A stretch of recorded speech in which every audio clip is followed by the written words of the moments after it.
Jordan Whitmore hit the brakes halfway up his gravel driveway. For a moment, he thought he had taken a wrong turn.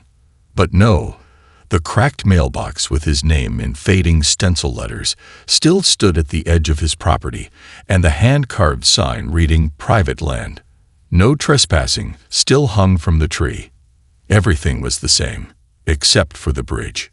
There, slicing across his tree-covered backyard like a fresh scar, stood a half-finished pedestrian bridge.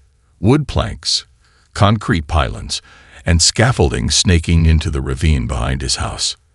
Bright orange fencing wrapped around it, with caution signs flapping in the wind. A massive HOA banner fluttered from a pole hammered into his grass. Community Beautification Project, Phase I. Jordan stared, blinked, stared again. He parked, jumped out, and marched through the trees, heart hammering harder with every step. The scent of wet sawdust and drying concrete filled the air. Toolboxes and soda cans littered the path. On one of the support beams, he found a spray-painted HOA logo and a set of muddy boot prints that led right up to his shed. This wasn't a city easement. This wasn't public land. This was his backyard. He'd planted trees here, built a fire pit, and laid down gravel trails for weekend hikes. And now it looked like a construction site. A construction site no one had told him about. Storm clouds rolled low overhead as if on cue. Jordan pulled out his phone, heart thudding, and dialed the HOA office. "Whitmore," he barked when someone answered. "Why the hell is there a bridge on my property?" A pause. Then a slow, too calm voice. "Oh, Mr. Whitmore, we sent a notice months ago. You must have missed it. It's part of the neighborhood walking path expansion. You did not send me anything. No one asked my permission. This is private. We have your signature on file approving it."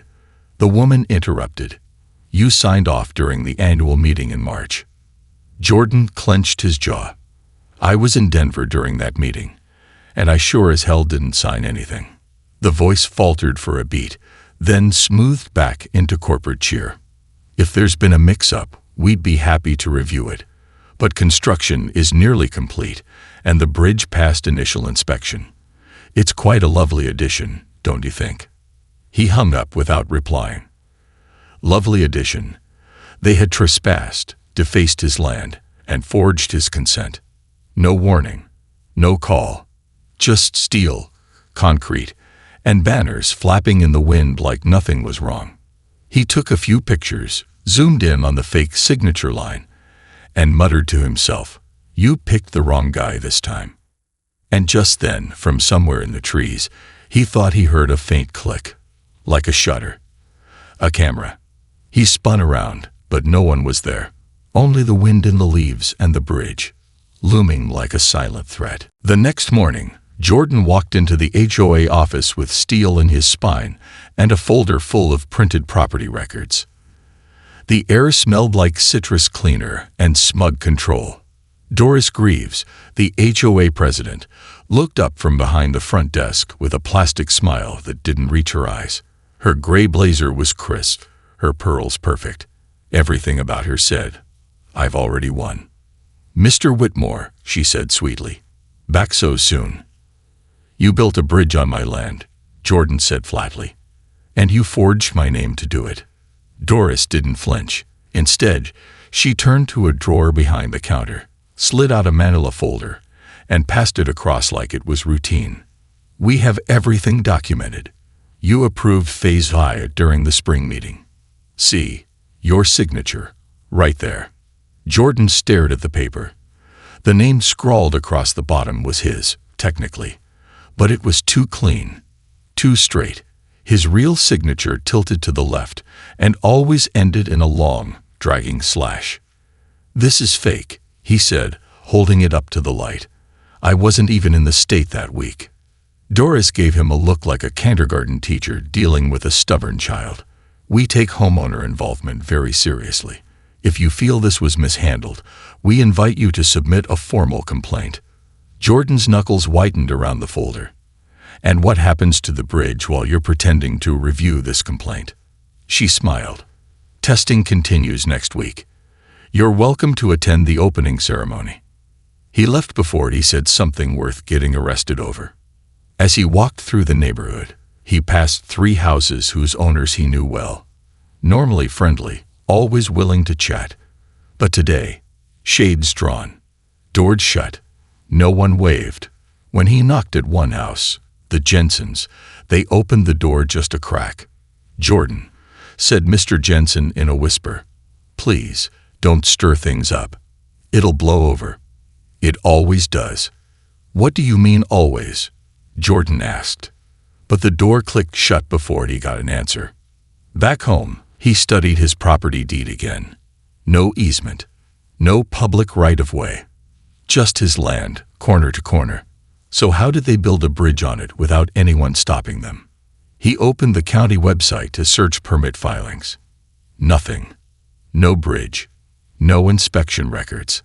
As far as the city was concerned, it didn't even exist. That night, Jordan walked the perimeter of his land again. The bridge stood there, silent and unfinished. It didn't creak. It didn't sway. But it watched. And as he turned to head inside, he saw something that made his stomach drop. A white HOA pickup truck parked just behind the trees. No headlights. No driver in sight. But the engine was still ticking, cooling down. It had been there for a while. Watching. Listening. Jordan couldn't sleep. Even with the doors locked and curtains drawn, the image of that silent, running HOA truck behind the trees refused to leave his mind. Who had been in it? And why had they been hiding? By 3:12 a.m., Jordan sat at his desk, eyes bloodshot, sifting through every email he'd ever received from the HOA. He checked old newsletters, junk mail, even deleted messages. Nothing mentioned Phase I. Nothing about construction, land use, or permits. It was like the bridge had appeared out of thin air, until one message caught his eye. It was from a personal Gmail account. Subject line: "They planned it months ago. You were never supposed to know." Attached was a single PDF. His heart thudded as he clicked it open. The document was a long email thread. Names he recognized from HOA meetings stacked one after another. Doris Greaves. Board members like Kip Alton and Janine Merrow. Even Craig, the quiet one whom never made eye contact. The thread dated back 6 months. The subject: land acquisition without compensation. Phase I logistics. Jordan leaned closer as he read line after line of damning content. Whitmore's property is the cleanest route. Avoids wetland permits. No time to request easements. Just file it under community improvement. Push it through quietly. If anyone pushes back, we'll cite the shared space clause. He's rarely home. I'll handle the signature. Jordan's breath caught. They hadn't just trespassed. They had orchestrated it, planned every detail like a heist, and worst of all, they'd chosen his land specifically because he wasn't around to stop them. The final line chilled him to the bone. Worst case, it collapses under test weight. We're indemnified. They knew the bridge was unsafe. They expected it to fail and didn't care. The air felt thinner in the room.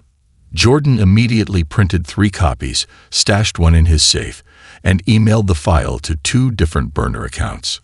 No way was this disappearing. At dawn, he walked to the edge of the bridge again. Sunlight lanced through the trees, illuminating the rowbolts, uneven seams, and thin rebar exposed beneath the decking. He hadn't noticed it before, but now he could see it. The structure wasn't just careless, it was dangerous.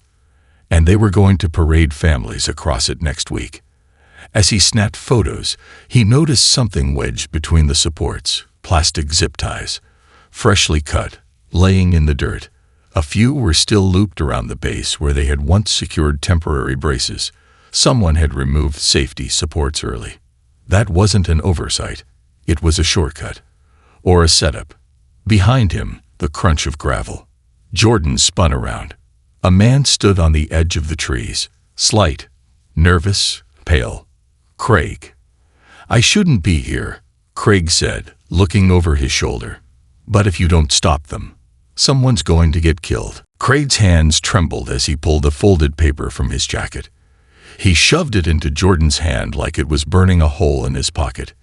"It's a partial blueprint," he whispered, glancing around. The original plan had 4 foundation pillars.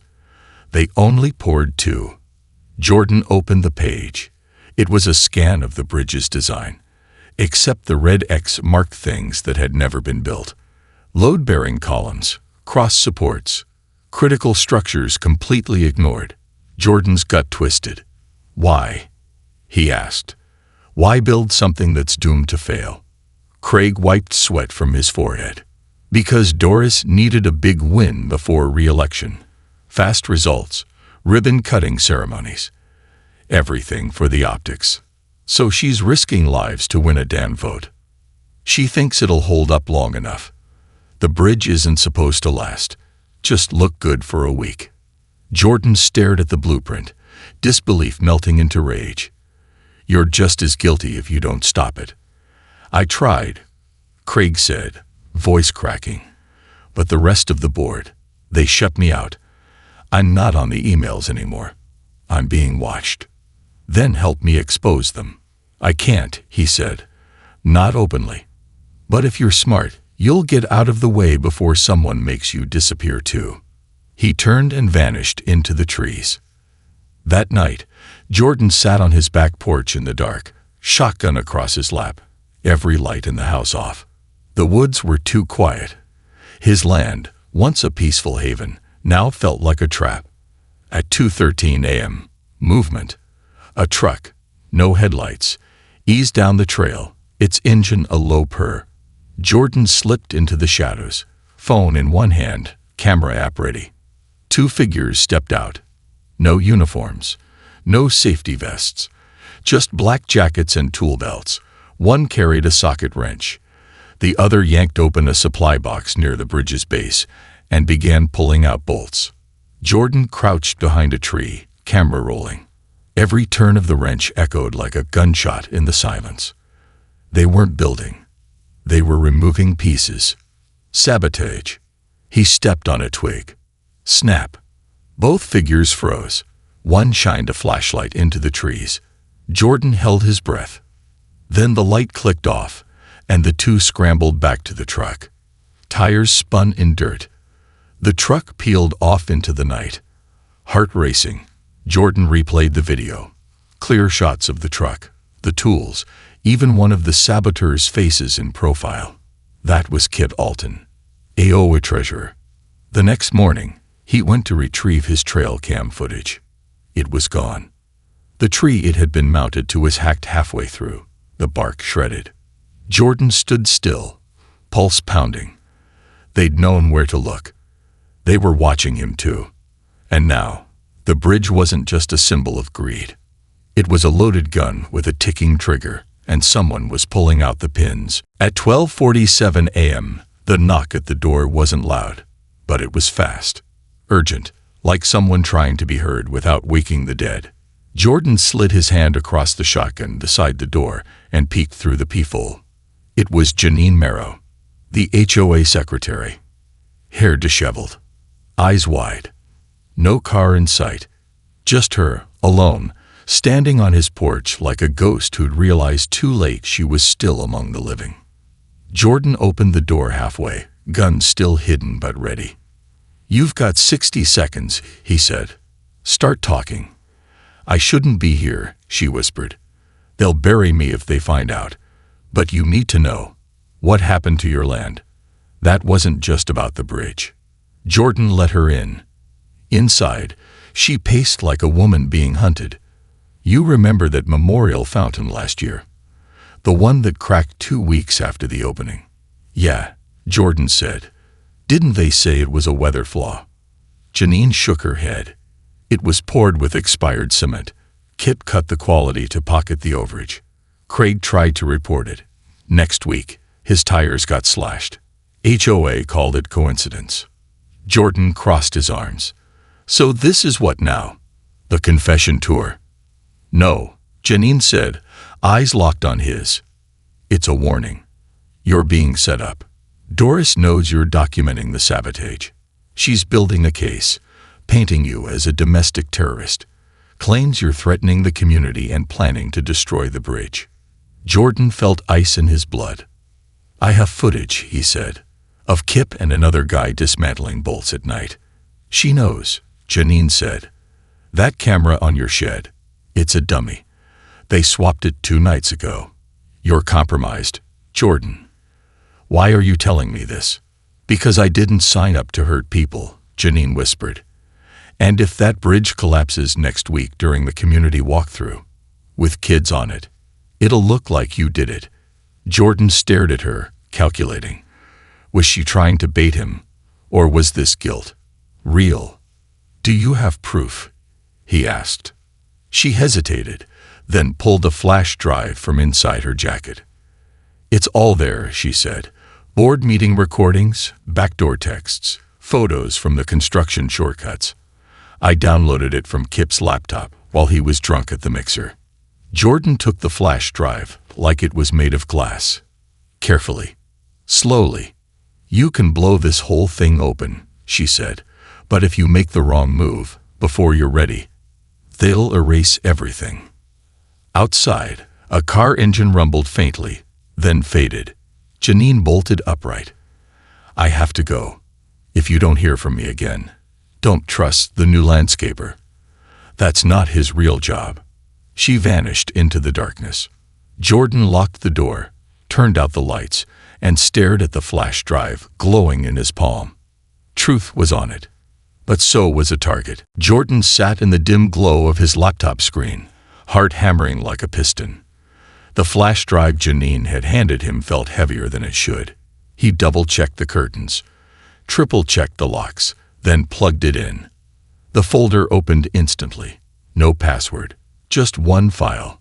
_minutes_ board private. Number 4.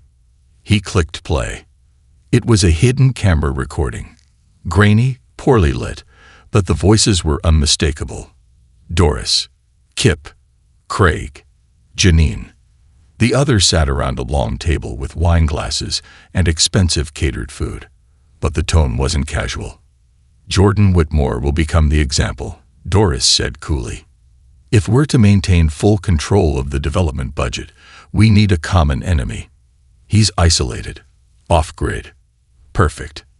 "You really think he'll cause trouble?" Kip asked. "He already is," Doris replied. "But not for long. The bridge collapses, we plant traces of accelerant under the decking, and the narrative writes itself." Jordan froze. They weren't just framing him. They were engineering the collapse. Arson. A full-blown disaster, designed to cover up their own corruption. The next clip showed an email from Craig to Doris, pleading to halt the project due to safety violations. Her reply: "I suggest you remember the NDA you signed. We know about the accident in 2019. Jordan paused the video. What accident? What was Craig hiding? Another folder auto-loaded. Photos_insurance_staging. Inside were surveillance shots of him. Jordan buying tools at the hardware store. Jordan walking near the bridge with his camera. Jordan arguing with Doris in the HOA office. They'd been documenting him for weeks. And then, chillingly, one final photo. A still shot of Janine from earlier that night, standing on his porch. Attached to it was a timestamp, 12:47 a.m. And below it, a note in blood-red font. "You had one morning. Now you're part of the structure." Jordan slammed the laptop shut and jumped to his feet. Adrenaline surge. Someone had uploaded that note remotely while he was watching the video. His system wasn't just hacked. He was being toyed with. Suddenly, his dog, Baxter, barked furiously from the backyard. A sharp, panicked sound, not the usual territorial grumble. Jordan grabbed his flashlight and shotgun, bolting to the back door. He swung it open. Baxter was standing stiff near the tree line, growling at a figure retreating into the woods. The intruder turned just before vanishing. White gloves, a dark hoodie, and something metallic gleaming in his hand. Jordan reached the edge of the yard and stopped cold. At his feet lay a plastic container of lighter fluid, cracked open, seeping into the soil. And on the side of his shed, spray painted in thick red letters, "Test run complete. Next time, no dog." The next morning, Jordan awoke to the smell of smoke, not fire, but something faint and chemical, clinging to the air like a warning. He searched the property. No fire. No footprints. Just the lighter fluid trail now dried and a scorched patch of grass where the canister had leaked. Baxter wouldn't stop pacing. He stayed close, ears back, growling at shadows. Jordan's plan could wait no longer. He uploaded the incriminating HOA video footage to 3 cloud accounts, encrypted copies on hidden USBs, and one scheduled release set to go public in 48 hours, unless manually stopped. He didn't care if they knew. He wanted them to. Because now it was about more than land, more than pride. It was about survival. By noon, a letter arrived in his mailbox. No postage, just a folded sheet with a sticky note reading, "Behind the mulch pile." Jordan scanned the woods again. Someone had been watching. Behind the mulch pile, buried beneath a tarp, he found a second flash drive and a manila envelope. Inside was a single typed page. "I was on the committee that selected your land. I didn't know what Doris really planned until it was too late. They'd framed someone once before. She'll do it again. This time, you have to win." This is the only copy of the original soil report. The land was declared unstable a year ago. The bridge was never supposed to be there. M. Jordan's hands trembled. Whoever M was, they'd just handed him the smoking gun. The bridge wasn't just corrupt. It was illegal. He opened the flash drive on his offline laptop. It contained one file, a screen recording of Doris directing Kip to falsify stability data for the bridge foundation. She even mentioned pulling strings at the zoning office to suppress the real report. Jordan could barely breathe. If this went public, Doris wouldn't just lose her position. She'd lose everything. That night, under cover of darkness, Jordan raided the clearing near the bridge with hidden motion sensor cameras. He set up audio recorders. He even placed a false trail cam, just to see if it would get stolen again. Then he made his move. He posted anonymously on the HOA's neighborhood board. "Public safety audit in 24 hours. Bridge footage incoming. Forensic engineers will be on site. Hope the paperwork's in order." Within an hour, 5 anonymous accounts tried to take the post down.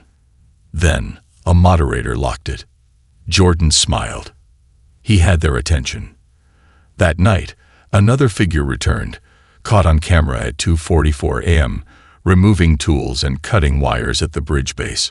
But what they didn't see was Jordan's backup drone, hovering silently above the trees, capturing it all in full infrared detail.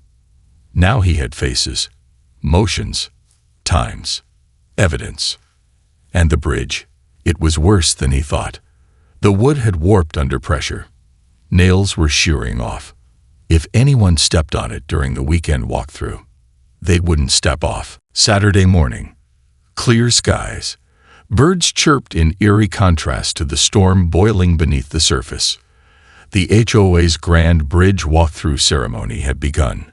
Doris stood front and center in her tailored blazer, ribbon-cutting scissors in hand, cameras rolling, news crews snapping pictures. HOA members flanked her like loyal bodyguards. Kip, stony-faced. Janine, nowhere in sight.